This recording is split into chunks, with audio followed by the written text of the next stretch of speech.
আজকের ব্লগে আপনাদের সাথে শেয়ার করব নোয়াখালীর বিখ্যাত রসুনের মরিচ বা মরিচ খোলা রেসিপি। আমি আজকে টাকি মাছ দিয়ে রসুন ও মরিচ রান্না করব, তো সেই রেসিপিটাই আপনাদের সাথে শেয়ার করব। আশা করছি পুরো ভিডিওটি দেখবেন।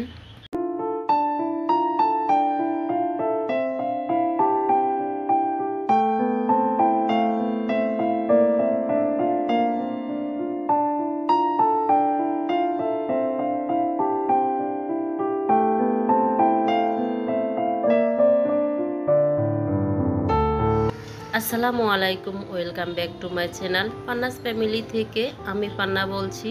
সবাই কেমন আছেন? আশা করছি আল্লাহর অশেষ রহমতে সবাই পরিবার পরিজন নিয়ে ভালো আছেন, সুস্থ আছেন। আলহামদুলিল্লাহ, আমিও পরিবার পরিজন নিয়ে বাচ্চা কাচ্চা নিয়ে ভালো আছি, সুস্থ আছি। তো প্রতিদিনের মতো আজকেও সকাল থেকে ব্লগটি শুরু করেছি খোলার পিঠা বানানো দিয়ে। তো আজকে সকালের নাস্তা হিসাবে খোলার পিঠা বানিয়েছি আর এখানে গরুর নিহারি রান্না করছি। তো এগুলা দিয়ে আজকে আমাদের নাস্তাটা খাওয়া হবে। আপনারা যে যেখান থেকে বসে আমার আজকের এই ভিডিওটি দেখছেন, আমি আশা করব আমার ভিডিওর কোথাও কোনো অংশ যদি আপনাদের ভালো লেগে যায় অবশ্যই কিন্তু একটা লাইক দিতে ভুলবেন না। তো আপনারা দেখতে পাচ্ছেন এখানে খোলা জালি পিঠা বানানো হচ্ছে। আমাদের নোয়াখালীর বিখ্যাত খোলা জালি পিঠা। আর এই খোলা জালি পিঠা বানাতে আমি খুব ভালো পারি, যেহেতু আমি নোয়াখালীরই মেয়ে। তো আমার আম্মার কাছ থেকে এই খোলা জালি পিঠা বানানো শিখেছি। আমার আম্মা কিন্তু আরও বেশি সুন্দর করে এই পিঠাগুলো বানাতে পারে। তো প্রথম হচ্ছে বানাতে পারতাম না, এখন খুব ভালো বানাতে পারি আর কি। আর এই পিঠাটা খেতে কিন্তু খুবই মজা। যখন খোলা থেকে পিঠাগুলো উঠানো হয় গরম গরম খেতে খুব ভালো লাগে, আর যদি ঠান্ডা হয়ে যায় তাহলে হচ্ছে পিঠাগুলা এতটা মজা লাগে না। তো এখানে হচ্ছে আমি গরুর নিহারি রান্না করেছি। বড় ছেলে ঢাকা থেকে এসেছে। এগুলা হচ্ছে কোরবানি ঈদের গরুর নিহারি আর কি।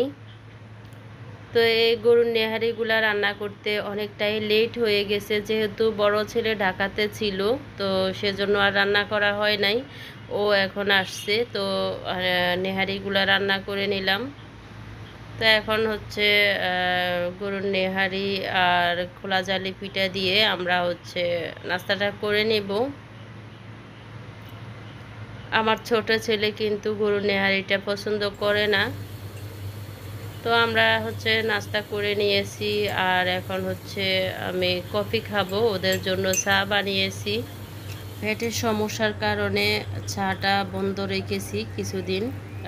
কফি খেয়ে দেখতেছি আর কি পেটে কোনো রকমের সমস্যা হয় কি না। তো এখন হচ্ছে কফি খেয়ে নেব।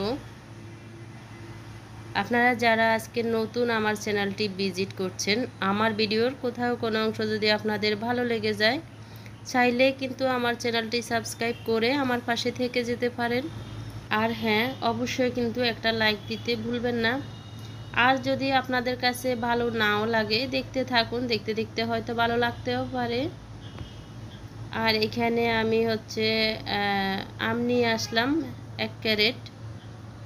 তো এবছর হচ্ছে আমটা একটু বেশি কিনা পড়তেছে। বাচ্চারাও আম খেতে খুব ভালোবাসে, তো সেজন্য আর কি আমটা একটু বেশি কিনা পড়ছে। এখানে একটা আমও ফাঁকা নেই, সবগুলা হচ্ছে কাঁচা আম। তো একটা দুইটা করে পাকবে আর হচ্ছে বাচ্চারা খাবে আর কি। তো আমগুলো একটা বস্তা বিছিয়ে বস্তার উপরে ঢেলে রেখে দিয়েছি খাটের তলায়। তো আমগুলো একটা দুইটা করে পাকবে আর বাচ্চারা নিয়ে খাবে এখান থেকে।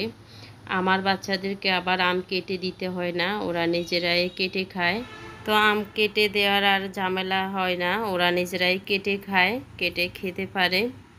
তো মাঝে মধ্যে দেখা যায় যে আমাকেও একটা দুইটা কেটে নিয়ে এসে দেয় খাওয়ার জন্য। তো এখন হচ্ছে আমি দুপুরে রান্না বান্না করে নেব। তো ভাতটা কিন্তু বসিয়ে দিয়েছি, ভাতে হচ্ছে বলক এসে গিয়েছে। আর এদিকে আমি রসুন ও মরিচটা করে নেব। আজকে টাকি মাছ দিয়ে রসুন ও মরিচটা রান্না করব আর কি। তো টাকি মাছগুলো কেটে কুটে আমি পরিষ্কার করে ধুয়ে নিয়েছি। আর এখানে শুকনা মরিচ পাটায় বেটে নিয়েছি রসুন আর পেঁয়াজ দিয়ে। তো এখন পাতিলটা গরম হয়ে গেছে, দিয়ে দিলাম সয়াবিন তেল। তো প্রথমে হচ্ছে আমি টাকি মাছগুলা হচ্ছে একটু ভেজে নেব তেলের মধ্যে। তেল কিন্তু গরম হয়ে গেছে। গরম তেলে আমি হচ্ছে 1 চা চামচ লবণ দিয়ে দিয়েছি, আর হচ্ছে হলুদ গুঁড়ো দিয়ে দিয়েছি 1 চা চামচ। তো এখন দিয়ে দিলাম মাছগুলা, দিয়ে একদম লাল লাল করে ভেজে নিব। টাকি মাছগুলো আমি একদম ছোট ছোট করে পিস করে নিয়েছি। আমাদের নোয়াখালীতে হচ্ছে মরিচ খোলা বলেন, রসুনের মরিচ বলেন, এগুলা হচ্ছে খুবই বিখ্যাত। আর ছোট থেকে আমরা হচ্ছে এই মরিচটা খেয়ে আসছি, আমাদের কাছে খুবই ভালো লাগে। তা আমি পেঁয়াজ রসুন দিয়ে কিন্তু শুকনো মরিচটা বেটে নিয়েছি।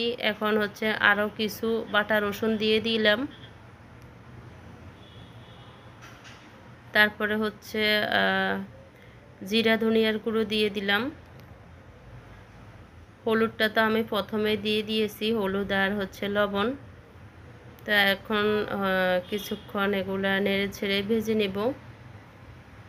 তারপরে দিয়ে দিলাম কিছু ফুটান্ত গরম পানি।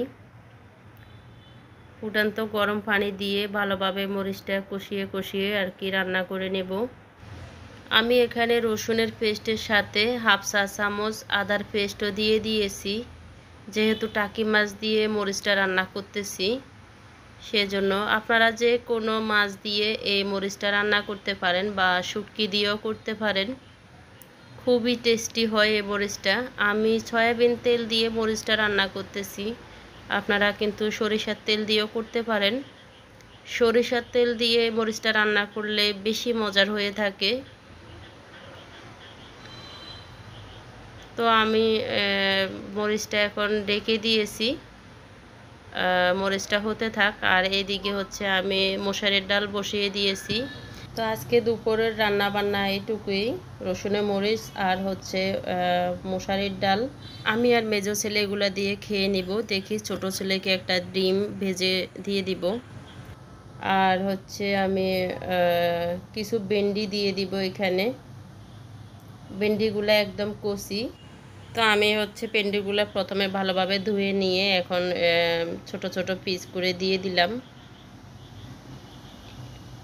তো এরকম রসুনের মরিচের মধ্যে হচ্ছে আমি এরকম 2-1টা ভেন্ডি দিয়ে দিই, তাহলে খেতে খুবই ভালো লাগে। বয়েস দিচ্ছি, শরীরটা কিন্তু এখনও অনেকটাই অসুস্থ, এখনও ভালোভাবে সুস্থ হই নাই। তো এদিকে আমার কিন্তু রান্না বান্না হয়ে গেছে। আর এখানে হচ্ছে কিছু কচুর ফুল আমি আগে থেকে সিদ্ধ করে ফ্রিজে রেখে দিয়েছিলাম। তো একটা শুটকি আর পেঁয়াজ রসুন দিয়ে এগুলো একটু তেলের পাতিলে ভেজে নিয়েছি। তো আজকে দুপুরবেলা এগুলো দিয়ে আমরা খেয়ে নেব। এই যে ইদানিং আমার ভিডিওতে অনেক নতুন নতুন আপু ভাইয়ারা, দাদা ভাই, দিদি ভাইরা এসেছেন। তো ধৈর্য ধরে থেকে যাবেন, আমি সময় মতো আপনাদের মাঝে চলে যাব। আর হ্যাঁ, দয়া করে আপনারা কেউ স্প্যাম কমেন্ট করবেন না। অপেক্ষায় রইলাম, নতুন যুক্ত হলাম, বন্ধু হলাম, এ ধরনের কমেন্টগুলা হচ্ছে স্প্যাম কমেন্ট। দয়া করে এই ধরনের কমেন্টগুলা করবেন না। ভিডিওটি কেমন লেগেছে আপনাদের ব্যক্তিগত মতামত জানাতে ভুলবেন না। আজকে এ পর্যন্ত, নতুন ভিডিও দেখার আমন্ত্রণ জানিয়ে এখানে রাখছি। সবাই ভালো থাকবেন, সুস্থ থাকবেন। আল্লাহ হাফেজ।